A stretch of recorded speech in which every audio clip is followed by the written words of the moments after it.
So good afternoon, everyone. Good afternoon and welcome. My name's Ed Schlesinger. I'm the Benjamin T. Rome Dean of the Whiting School of Engineering, and it is my great pleasure to welcome you to the dedication of the F. Stuart Hodgson Professorship for the Department Head in Chemical and Biomolecular Engineering and the installation of the inaugural recipient, Jennifer Elisseeff. Thank you all for being here today with us for this special occasion.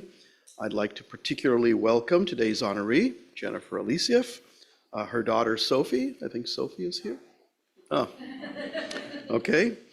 Son-in-law Bradley? He's on his way. I'm going to, brother Will? Okay, there we go. And his partner Abby, I think he's here. Stu and Kay Hodgson. No wife. I mean, she's still with us. Daughters Christine, Susan, Rebecca. Yes? Yes. Good. Husbands Larry, Clay, and Kevin. So thank you all for being here very much. In addition, we're honored to have our provost, Ray Jayawardena, who's joined us here to help with this important celebration and recognition. This is one of my favorite events. I love the ritual, and there's a particular role for the provost in all of this that we will be going through the official acceptance of all this. I do want to mention a slight change in today's ceremony. You'll notice that in your printed program that William Brodie, Johns Hopkins 13th president, would be providing remarks, but unfortunately, due to unexpected circumstances, Bill and his wife are not able to be with us today, but they do extend their congratulations to Dr. Elisseeff and their gratitude to Stu and Kay for their investment in the Whiting School. A professorship for a department head is a special type of endowed faculty position. It recognizes leadership and development contributions of the chairholders and occupies a pivotal position at the school by ensuring that the department flourishes as a well-functioning academic unit. This transformative endowment to establish this professorship for the department head is an essential cornerstone to the growth of the department, the school, and the university and its initiatives. The dedication of an endowed professorship is a particularly wonderful moment in the life of an institution.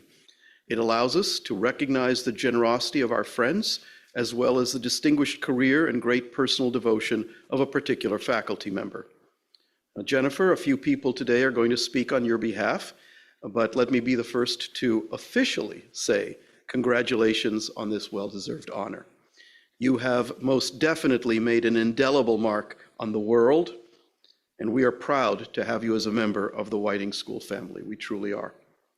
And to you, Stu and Kay in absentia, thank you. We are very grateful for your generosity and commitment to the Whiting School and to the university, in fact, over many years, and especially at this moment. Today, we honor you for creating the F. Stuart Hodgson Professorship for the department head in Chemical and Biomolecular Engineering.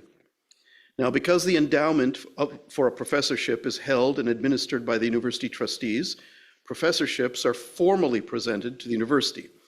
So, Provost Jayawardena, would you please join me at the podium? This is the part I enjoy. As Dean of the Whiting School of Engineering, I formally present to you as Provost of the Johns Hopkins University the F. Stuart Hodgson Professorship for the Department Head in Chemical and Biomolecular Engineering. Great. Do I speak? I accept. You have to formally accept. I formally accept on behalf of Johns Hopkins University. Thank you very much. Thank you. And I come back to and no. And now if you would say a few words. Okay. Thank you.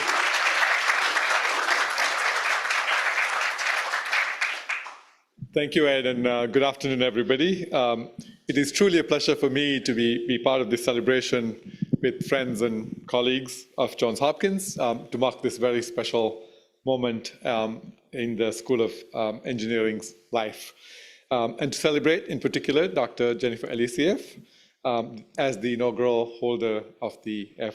Stuart Hodgson Professorship as the head of the Department of Chemical and Biomolecular Engineering. Delighted, along with Ed, to share this moment with your family, who I hope will arrive any minute, and to be, and also, of course, honored that Stu could be here to join this wonderful occasion that is also celebrating his extraordinary generosity that made it all possible. So delighted to be here. And I am happy to formally accept the inaugural F. Stuart Hodgson Professorship for the Department Head of Chemical and Biomolecular Engineering on behalf of the university. So please join me in a round of applause. Thank you.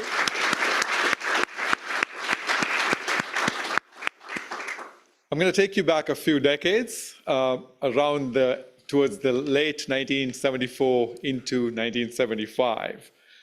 In the thick of the Cold War, the United States and the Soviet Union agreed to a daring experiment, the Apollo-Soyuz rendezvous.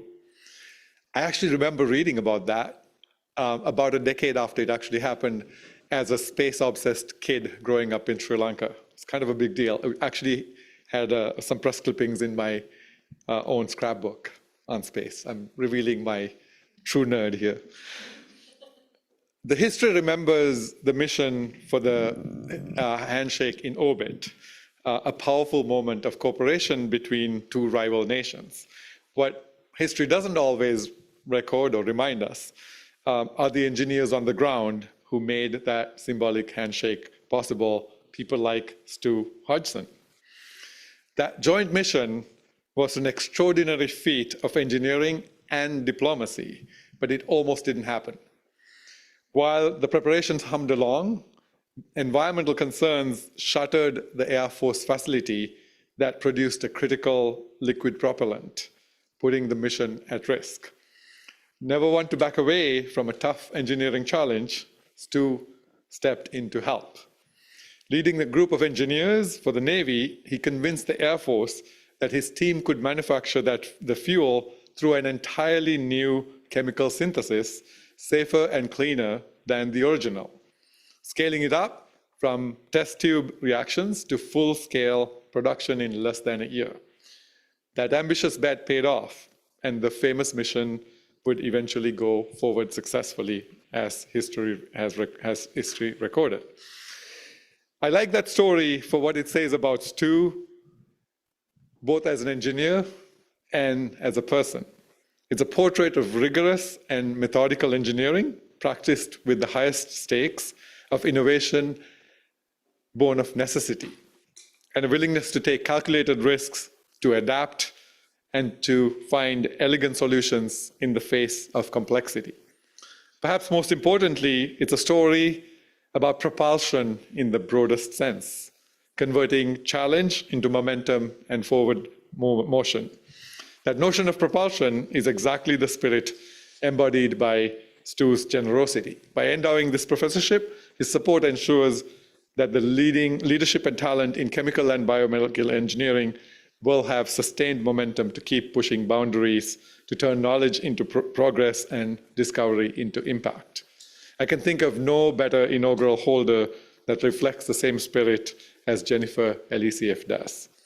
Jennifer's pioneering work in regenerative medicine has changed how we think about healing, showing that the immune system itself can be an ally in tissue repair and regeneration. Where others see boundaries, Jennifer sees places to leap, to test, to translate. Her work in building bridges between engineering, biology, and medicine, redefining what's possible in the treatment of degenerative conditions with applications across orthopedics, plastic and reconstructive surgery, and ophthalmology. Her record of accomplishment speaks for itself. Her election to the National Academies of Engineering and Medicine and Sciences, the first Johns Hopkins faculty member in history to achieve the remarkable trifecta. But what stands out most about her is the relentless curiosity and willingness to learn, to adapt, to tackle new frontiers. Her trailblazing is not confined to the lab, as it turns out. A few years ago, for instance, she decided to train for a triathlon with no prior experience, only with readiness to take on something new, the discipline to train, and the perseverance to finish. I think it's very telling. Not only is she undaunted by new challenges, but in the face of something both physically and mentally demanding, Jennifer is the kind of person who keeps going. And by the way, now she competes in triathlons regularly. That same blend of openness and determination defines her approach to science and leadership alike. So today we celebrate not only an extraordinary scientist and a generous act of philanthropy, but a shared commitment to the momentum of discovery and the enterprising zeal to keep that momentum towards new frontiers. On behalf of the university, thank you again, Stu and Kay, for your continued partnership and enduring connection to Johns Hopkins. And congratulations again to Jennifer on this richly deserved honor. I have no doubt that under your leadership, chemical and biomolecular engineering will continue to be a hub of rigorous research and bold innovation, propelling ideas from inspiration to real-world impact. Thank you and congratulations.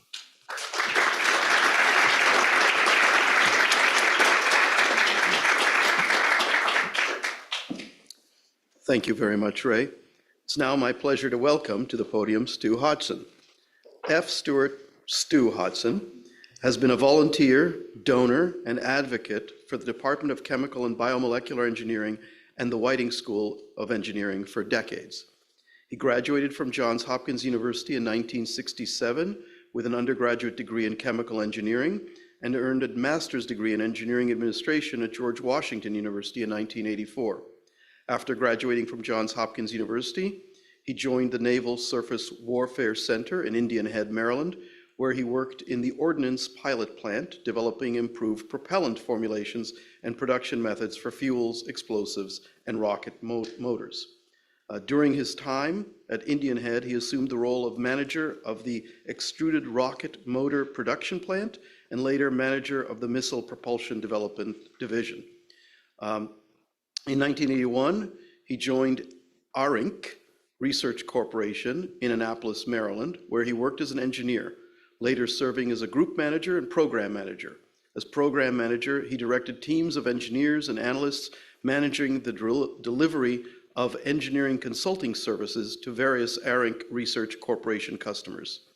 He left the company in 1988 to co-found DTI Associates, which provided engineering technology and professional services to a wide range of customers in the public and private sectors, including consultation, facilities management, public relations, conference and event planning, information technology, and defense consulting. Mr. Hodgson joined the Alumni Council in 2005 and served on the Chemical and Biomolecular Engineering Visiting Committee for over 10 years, chairing the committee for 6. In addition to board leadership, he received the Johns Hopkins University Heritage Award in 2009, an honor given to alumni and friends of Johns Hopkins who have contributed outstanding service over an extended period to the progress of the university or the activities of the Alumni Association. We are very grateful to you, Stu, for all you have done. Thank you for creating the F. Stuart Hodgson Professorship for the Department Head in Chemical and Biomolecular Engineering, and I'm very, very happy to be able to celebrate with you. And Stu, please come to the podium to deliver a few remarks.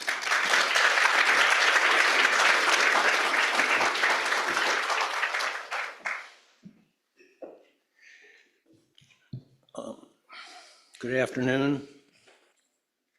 I'm Stu Hodgson. You probably guessed that. I've got some pictures to help me go through my presentation. I can't do without them. So this is a picture of the graduating class in 1967. These are all the chemical engineers that graduated in Can everyone hear me? Is the mic good?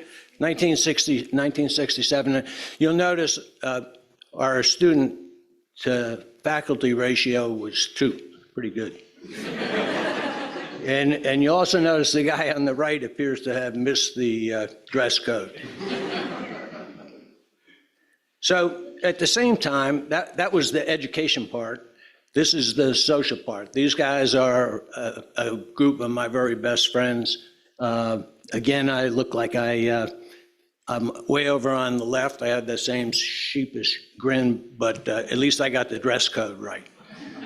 And this is the second part of how I came to love Johns Hopkins so much. It was the education, and it was my friendship with these people and many, many other people.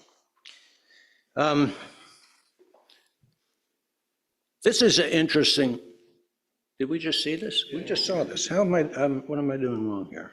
Oh, I'm going backwards. Okay, so fast forward, this is our 50th year anniversary for the chemical engineers.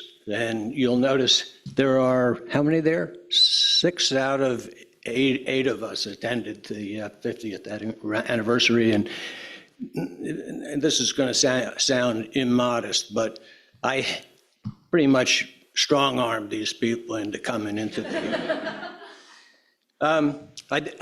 after the next thing that's substantial in how I came to be in this position right here, right now, is a guy named Dick Nosmak, who used to be a very, very famous name. A lot of us know him. Howard, you know him. Megan, you know him. Dick asked me to join the what was then called the visiting committee and became the advisory board. And that got me into a much different relationship with the university because I was involved in annual meetings and reviews, and I got to interview teachers, and a lot of it was behind the scenes. And it allowed me to influence in some way the direction and the course of the department. And my friend Howard Stamato is in the front of this picture, my daughter behind him. We're at the Baltimore Orioles Stadium enjoying a game. But this is part of what made this connection happen. As you know, my wife's not here. She had an operation about 10 days ago on her back, and she's doing fine. But I can't stand here and accept the accolades for this contribution without praising my wife and my 3 girls who never in a moment wavered in their support for this goal. And I'd go to them, I'd say, you know, we don't have to, you know, this is coming out of your pocket. And they were always individually and as a group supportive, said, no, Dad, you want to do this. This is important to you. And it is important to me. So I'm about tired and I'm enjoying being almost 80. Actually, I am 80. I enjoy being 80. I enjoy playing golf. I enjoy time with my family and my dogs. And this is probably the single event in my life that I'm most proud of accomplishing. And I appreciate your time and being here. And there's one little, well, I actually missed a part. And I wanted to thank a bunch of people for helping me get to this point.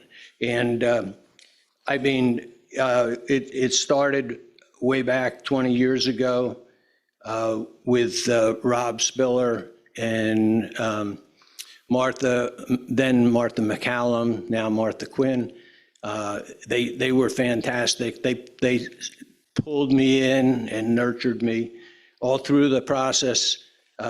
Kim Willis and Megan Howe and now Richard Licata all soothed my aggravation, soothed my worries, kept me on the path, never impatient, never in a mean way, but always eye on the target. You can do this. And that was fantastic. I also want to acknowledge Professor Konstantopoulos. Kostas, thank you very much. You know how much you mean to me and how very, very helpful you were in making me feel as if my contributions were real and significant. And Dean Schlesinger, I'd be remiss without telling you the same thing about how you made me feel like my input, my ideas, my suggestions, my observations were worthwhile. And that was part of what made me want to be here today and do this. Now I can go back to my script. I don't know if anybody knows who this guy is. His name is Lou Sardella. His class in 1969. Lou played inside right, and I played inside left on the Hopkins soccer team. He was 2 years younger than I am, so he went right into the starting lineup.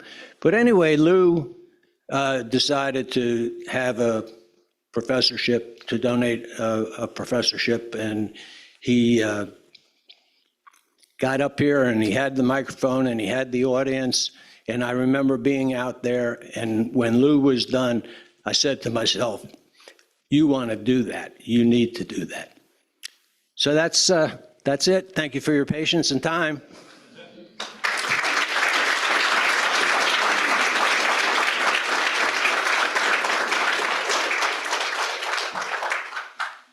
Thank you, Stu. Thank you very much for that. It's now my pleasure to welcome to the podium Bahar Zarabi, Senior Program Manager in the Department of Chemical and Biomolecular Engineering. Bahar?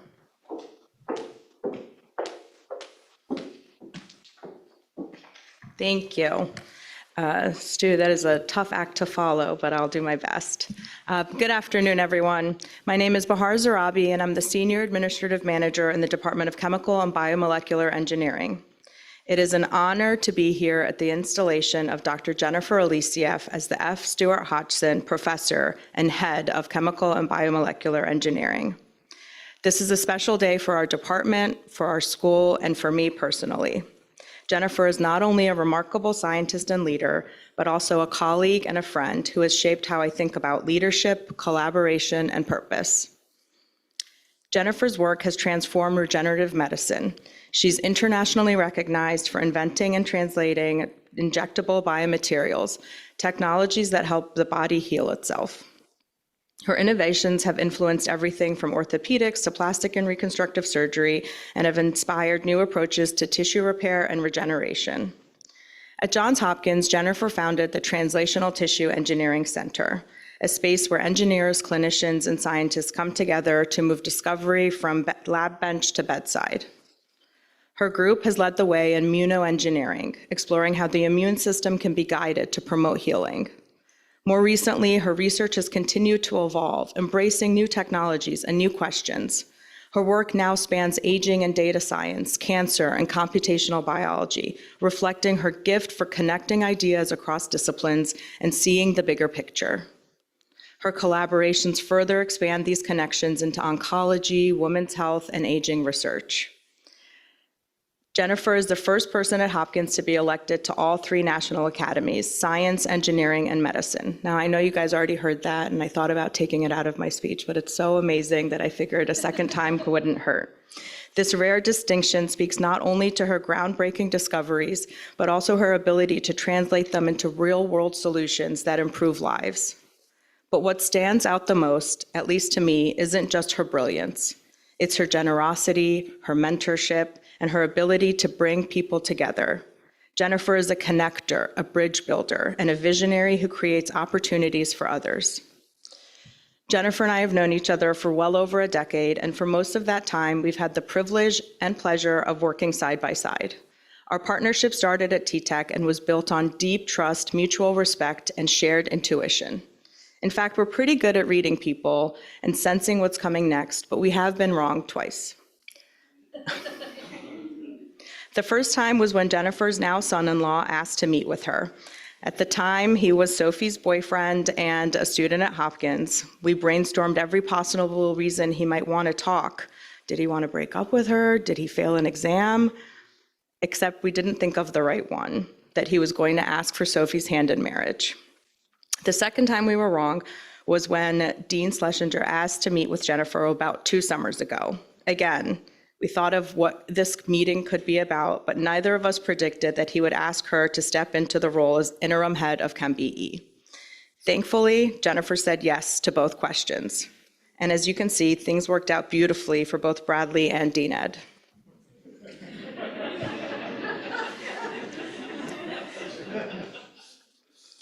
After Jennifer accepted the dean's offer to step into the role of interim head, she knew she wanted to continue partnering with me. And thanks to the incredible support and creativity of Sherry Swisher and Heather Mason, we were able to figure out a way to make that happen. We owe them both a big thank you for helping us keep our partnership strong. When leadership transitions happen, the path forward isn't always clear, but with Jennifer's vision and the support of the dean and the dean's office, we built something steady, collaborative, and forward-looking. I'd also like to thank Andrew Douglas for the tremendous support he provided to Jennifer and me when we started at ChemBE. His willingness to shepherd us through early challenges, share his experience, and offer thoughtful advice made a lasting difference. Andrew's guidance was not only practical, but also deeply encouraging. It helped us gain confidence, navigate effectively, and ultimately find success in our work, and we're truly grateful for his mentorship and generosity. When I was asked to introduce Jennifer today, I started thinking about what I might say. Some of my staff joked with me that I should quote a line from my big fat Greek wedding when one character tells another, "He may be the head, but I'm the neck." We all laughed, just like you, but the more I thought about it, the more I realized how fitting that statement really was. The head sets direction, envisions the future, and leads with imagination. The neck provides stability, perspective, and flexibility. It allows the head to look around corners, to nod, to connect with the rest of the body. Without the neck, the head can't move or act on its vision. They need each other. That, in essence, is what partner leadership looks like. It's not about hierarchy, it's about harmony. It's about pairing complementary strengths, vision with execution, creativity with structure, inspiration with strategy, so that together you create something stronger than either could achieve alone. As a scientist and visionary, Jennifer brings brilliance, curiosity, and courage. She pushes boundaries, imagines boldly, and sets an ambitious course for ChemBE's future. And as a manager, I bring systems, structure, and organizational balance, helping to translate that vision into action. Little dance interlude. Together, we ensure that our people and programs have what they need to succeed. On their own, each role is valuable, but when they work together, when the head and neck are aligned, something remarkable happens. They amplify one another. That's where true leadership happens. And when leaders model this kind of partnership, it sends a powerful message that excellence isn't just about individual brilliance. It's about trust, respect, and shared purpose. It reminds everyone that leadership is not a solo act, but a collaboration that makes space for others to grow and thrive. It builds community, fosters belonging, and ensures everyone feels seen, valued, and supported. Our partnership allows each of us to soar. Jennifer is free to push boundaries, knowing the department has steady operational support, and I get to grow alongside her, learning every day from her boldness, creativity, and dedication. Together, we've built a model of leadership rooted in collaboration, trust, and joy. And just as the neck supports the head, the neck needs support too, which comes from the cervical spine. So in keeping with my analogy today, I'd like to thank the cervical spine of ChemBE, our amazing staff. Anne, Kathy, Dallas, Drew, Emily, Pam, Rania, and Sharon, thank you for all you do to support our faculty and students, myself and Jennifer included. We couldn't do it without you.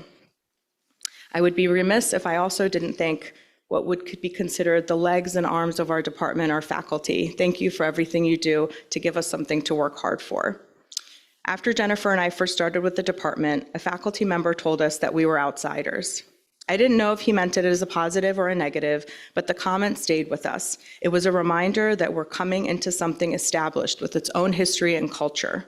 But over time, as we put in the effort, learned, and contributed, it became clear that being outsiders was actually a strength.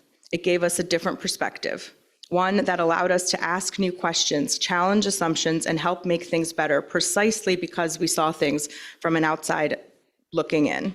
Let this be a reminder that what starts as an outsider's view can become the foundation of new ways of thinking, leading, and belonging. A few weeks ago, after one of our many meetings together, Jennifer texted me and I said, and I quote, Maybe it's the blue sky, but I'm actually having fun with this. Thank you for being my partner and making it possible. So in closing, I'd like to say to you, Jennifer, maybe it's the blue sky, but I'm actually having fun with this too. Thank you for being my partner and making it possible. Your vision, courage, and heart have redefined what leadership means and can be. And your example reminds us all that when we lead with purpose and partnership, we don't just move forward, we lift others with us. Please join me in congratulating and welcoming the F. Stuart Hodgson Professor and our department head, Dr. Jennifer Elisseeff.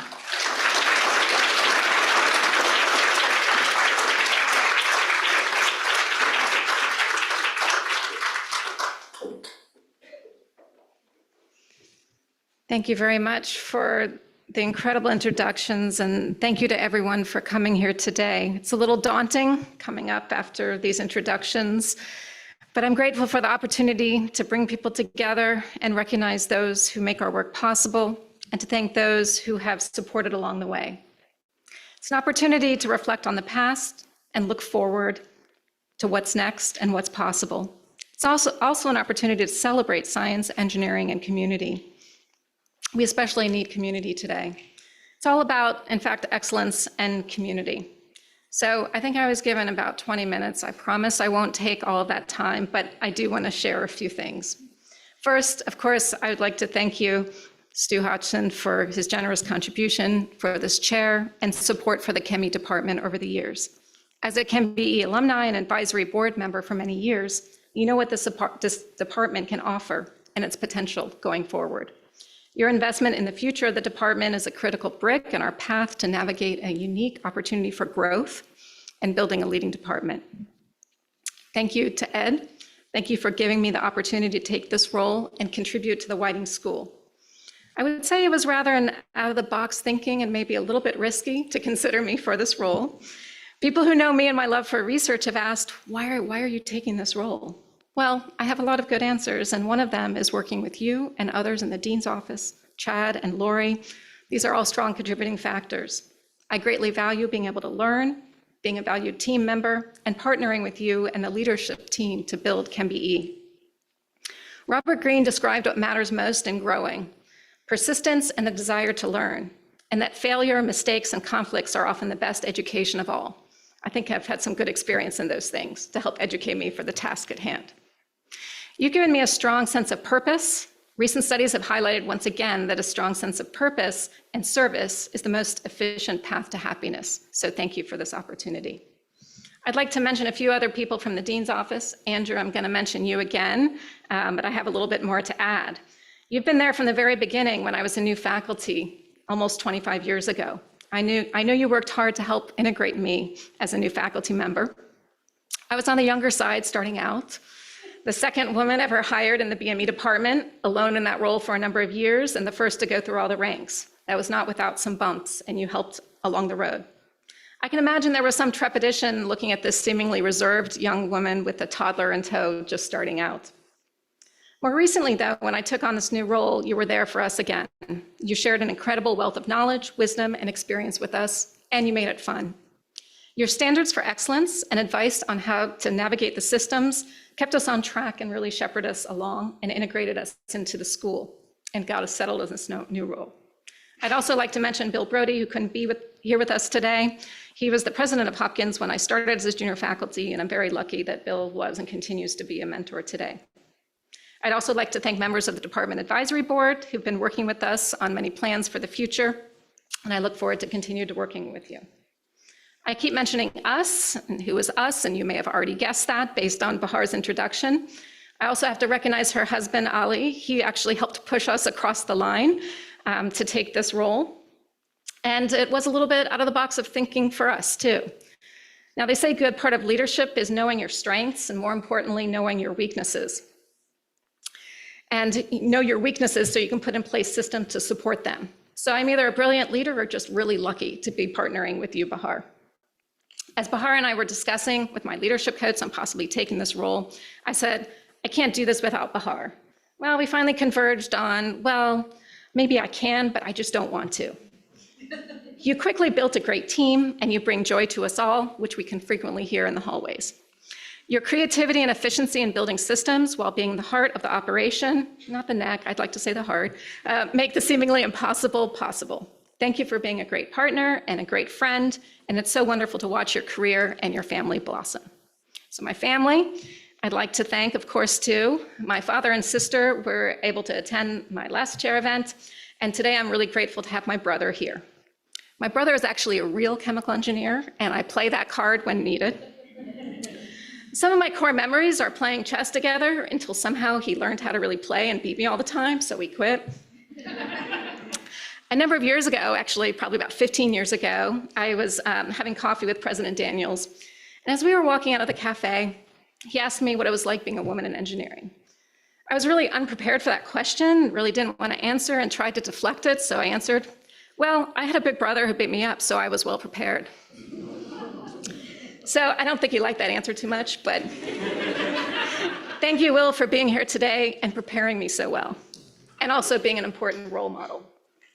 And of course, definitely not least, my beloved daughter, who is on her way here somewhere. She's got a good excuse, believe me.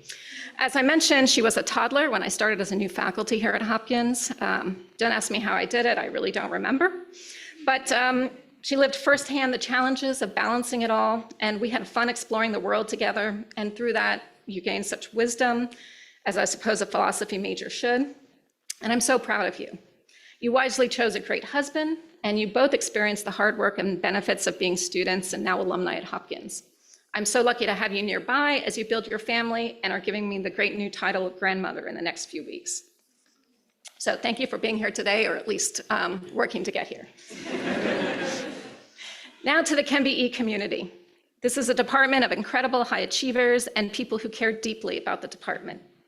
We have a good number of faculty that are in the top 10 of Whiting School research funding and pushing the boundaries of knowledge. We have faculty who excel in teaching and who are committed to service, brilliant, energetic junior faculty. These are all key ingredients for a top department, and this together with strong infrastructure has the potential to propel us to new levels. I came in as an outsider a little over 2 years ago, and to my colleagues in the department, thank you for being open to working with me and partnering together as we chart a new course for the future. I think back to the end of my first semester as interim head and our family-style holiday dinner where we all came together.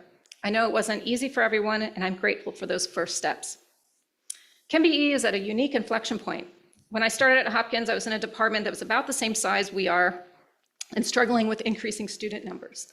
There's a big difference in how a department operates when there are a dozen faculty and maybe 100 undergraduate students compared to a larger department managing significant student populations. Processes and operations have to change. See, I'm thinking like a ChemE. So today, ChemBE has 22 tenure track faculty, 5 teaching faculty, and an undergraduate population approaching 400 undergrads. Over 100 master's students and nearly 200 PhD students with a staff of 9. These numbers and the excellence of faculty and students are moving us towards being a key pillar of Whiting, along with the other large departments, computer science and biomedical engineering. With our research excellence that crosses so many areas of research across ChemBE, educational innovations, the future is looking bright. I think there's a great argument for students why ChemBE is the best major in the School of Engineering. You learn key fundamentals, but you have flexibility in taking that knowledge in so many directions. More bio-oriented, energy, materials, synthetic biology, biomanufacturing, sustainability. Plus, you have a strong earning power with the degree. These broad research areas also allow us to partner with key centers and institutes across Whiting and Johns Hopkins. The Institute for Nanobiotechnology, the new ROSI, or the Ralph O'Connor Sustainable Energy Institute, and the new Data Sciences AI Initiative. DSAI actually crosses all areas of ChemBE and serves as a bridge across our research and education. While the fundamentals of DSAI will continue to rapidly develop, I believe Hopkins will make its greatest impact through the application of DSAI in various engineering applications, real-world impact on biology, materials, systems, energy. Our faculty members are already doing this, applying machine learning to new materials design and also to multi-omics or big data that we're now able to access in biology and medicine. ChemBE is leading the charge in the application of AI for impact.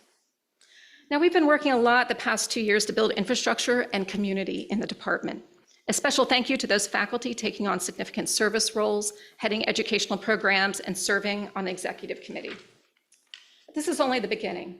Now, my colleagues might think I was a little woo-woo in the beginning, building community, but don't worry. I have high ambitions for ChemBE department moving forward with our junior faculty, rising stars, senior leaders in multiple disciplines, and excellence in education, including building a new product design program and integrating DSAI into ChemBE education.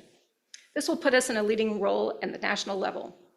I look forward to working with you, faculty, staff, and students in the coming years to build and let the world know what is happening at ChemBE at JHU. And finally, my lab. Near and dear to my heart, so I want to say a few words about research, and thank you to lab members for being here today. And also for putting up with me being pulled in more directions these past 2 years and figuring out how to balance it. Please know that you and your research are important and such an important source of energy and joy for me. Research is a challenging path, and I wanted to share a little bit about it and recognize key supporters. Reflecting on the last 25 years, I noticed that we had a few eras of research. So I shared with Bahar that I'd like to sort of talk about the different eras of research. And she said, oh, like the Eras Tour. And I was like, what? And so she explained to me about the Eras Tour, and you see why, again, she's such an important partner for me. The first era in the lab was a melding of my various training experiences, as it often is for us, integrating elements of materials design with developmental biology to engineer new tissues. Stem cells were just becoming a topic of research at that time, and we were looking at both adult and embryonic cells. At the same time, the field of tissue engineering had made a lot of promises to the public, but there was nothing there, nothing impacting people. So one of the basic principles that we still ascribe to today is integrating fundamental research alongside translation. These two approaches feed each other: basic studies informing translational technology design, and translation, or in our case, clinical trials, informing research. So while we spent a number of years studying stem cell behaviors in various materials, we also translated practical versions of what we learned during that time. We learned a lot from our clinical trials. Now, the purpose of these is to make a positive impact on people, and we definitely want to do that, but it also really teaches you what variables are actually the most important to study back in the lab.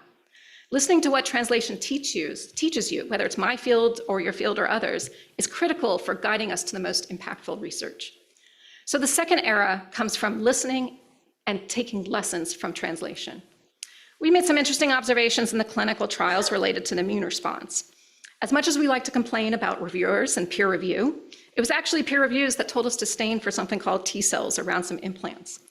I really had no idea what these cells were. I think I missed the class in medical school. So I went on sabbatical to try to learn some immunology. Upon returning from sabbatical, President Daniels asked me to join Drew Pardall to co-chair a committee for translation. This was in part due to my heavy pushing to start a company as a junior faculty, which wasn't easy back then. It's a lot different now. Now, I didn't know Drew at the time, but he happened to be one of the world's experts and developers of the cancer immunotherapies that were truly transforming the field in the treatment of cancer. And I learned that these researchers were literally right next door. We could see their offices and labs from our lounge. So we started collaborating and applying the principles and techniques that cancer immunologists use to study tumors to understanding T cells and tissue structure and repair. So this was the second era of the lab. We wanted to understand how these T cells, the cells that cancer immunologists are targeting to kill tumors, how do they contribute to tissue health, repair, fibrosis, and aging? Again, combining fundamental questions and translation. We wanted to uncover cell networks that control tissue structure, including senescent cells, poorly named zombie cells in the lay press. We've actually been applying AI and machine learning for a few years now, maybe a little bit under the radar. There's a wonderful tsunami of biological data coming out with these new technologies, and we're finally getting big data in tissue engineering. And Hopkins, with its clinical resources, provides a great advantage. This fundamental work in understanding and predicting these local cell networks and their functions helps us uncover new therapeutic targets and new drug options, and also, of course, continued therapeutic development, regenerative immunotherapies, and new approach to tissue repair and tissue engineering. I'd like to thank Drew and the BKI for time and support for these new ideas that may initially seem distant to cancer. But with a little patience, this actually led again to the new research area and the third era of the lab. Promise that's the last. Looking at what is lost in translation. Why do so many therapies and clinical trials fail in people? I don't think it's necessarily because of a reproducibility crisis. It's about biology we don't yet understand, a chance for more discovery. We want to move beyond local cell networks now in tissue engineering to understand how do us systems in our body connect and influence how therapies work. The microbiome and tissue repair, tissue damage and tumor response. How do aging and infection influence responses? Understanding these variables will enable us to apply therapies a little smarter. So I found a lecture on my computer from a few years ago entitled, "What Does Regenerative Medicine Have to Do with Cancer?" Well, we put on our grant proposals that we want to rebuild tissues lost due to trauma, disease, congenital abnormalities, or tumor resection. But that's where it stopped. Well, as the visionary BK investment to support thinking a little different is finally paying off. It takes time. I mentioned that we were studying T-cell interactions and regulated tissue structure, and T-cells are the targets for immunotherapies. So now we're uncovering how they can work together and synergize for better therapeutic efficacy. The clinical impact so far is looking promising, and I'm truly grateful that I can say in this third era, I'm more excited than ever about research. So again, a special thank you to lab members. Now, one thing about going through multiple eras is that the shift in time in between the eras is stressful and challenging. It's uncomfortable, you can't see the future, and it often means starting fresh, learning a new field from scratch. It requires a lot of support from colleagues, the university, and others. And I'm grateful to everyone that contributed and was a part of the journey. I believe it's a topic we should consider in today's system. There was a paper that came out this spring on the pivot penalty in research. In this paper, the authors remind us how science has been described as an endless frontier. New opportunities and challenges continuously emerge. Adaptability is thus crucial for scientific and technological progress. This adaptability depends on researchers who must regularly consider the direction of their work and their potential to engage in new areas. But there are trade-offs.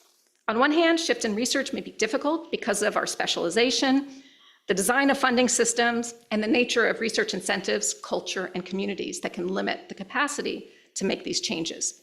On the other hand, the value of novelty, of exploration and creative research suggests that moving further from one's usual research area might be particularly fruitful. And new entrants or outsiders to a given area sometimes thought to be especially capable of transformative ideas. Exploring new areas might be risky, but it's also more likely to produce high-impact insights. Unfortunately, for both scientists and inventors, the authors found that the greater pivots from original research, the larger the penalties in the form of funding, citations, and various other metrics, and this increases over time. So why do we do it? Why do we become scientists? Once established, which takes a long time, we need to forget or reinvent the initial motivation. We tend to forget or reinvent the initial motivation that drew us into the profession. The frequently stated goals to advance knowledge, disseminate publications, and maybe some popular media, the potential to benefit people on the planet, it sometimes masks the human side of the pursuit of science. Francois Jacob, who won the Nobel Prize in Physiology in 1965, described in his autobiography what he called night science and day science. Day science employs reasoning that meshes like gears and achieves results with the force of certainty. One admires its majestic arrangement as that of a Da Vinci painting or a Bach fugue. But then he described night science, on the other hand, which wanders blindly. It hesitates, stumbles, falls back, sweats, wakes up with a start. What guides the mind then is not logic, it's instinct and intuition. Our initial attraction, he supposed, to science was likely to that night science aspect of the scientific pursuit that receives little attention or limelight. I think there's a connection between this night science and making research pivots that brings back the initial motivation and love for science. Even Richard Feynman touched on a similar topic. Study hard what interests you the most in the most undisciplined, irreverent, and original manner possible, is what he said. And this is why it's worthwhile to listen to where the science is pulling us and chart the unknown territory. But it's not easy and requires unconventional mechanisms of support, a lot of support, and patience. Now, I don't know if we'll manage another research shift or the third era will be our last. There's plenty a lot to do still, but I propose that we're moving into a new era in ChemBE, where we will see how excellence and community leads to strong growth across multiple research domains and in the innovation and education. I believe we'll be forming a new key pillar in the Whiting School and Johns Hopkins more broadly. It's a little challenging to see all of this potential for both personal research and the ChemBE department when the universities and research enterprise is facing so many challenges. We need to work together and think more out of the box, think different and innovate so we can not only survive, but flourish during this time. I'm grateful for our Hopkins leadership and how they've been navigating these circumstances. All of this underscores the importance of supporters like Stu Hodgson. The competition is fierce and growing, but the potential is so great. Thank you, Mr. Hodgson, for your investment in ChemBE and the opportunity to be here today. I look forward to joining everyone at the reception. Thank you.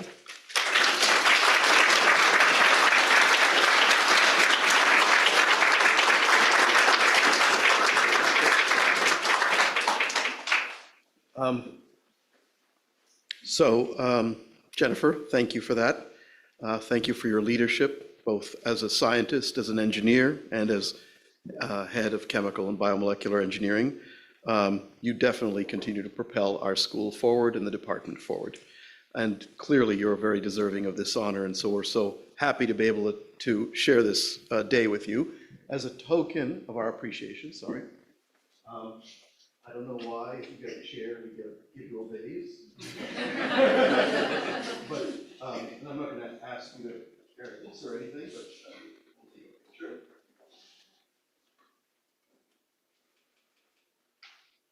Great, that's for you. Stu, in recognition of the endowment that you created, we'll present this to you.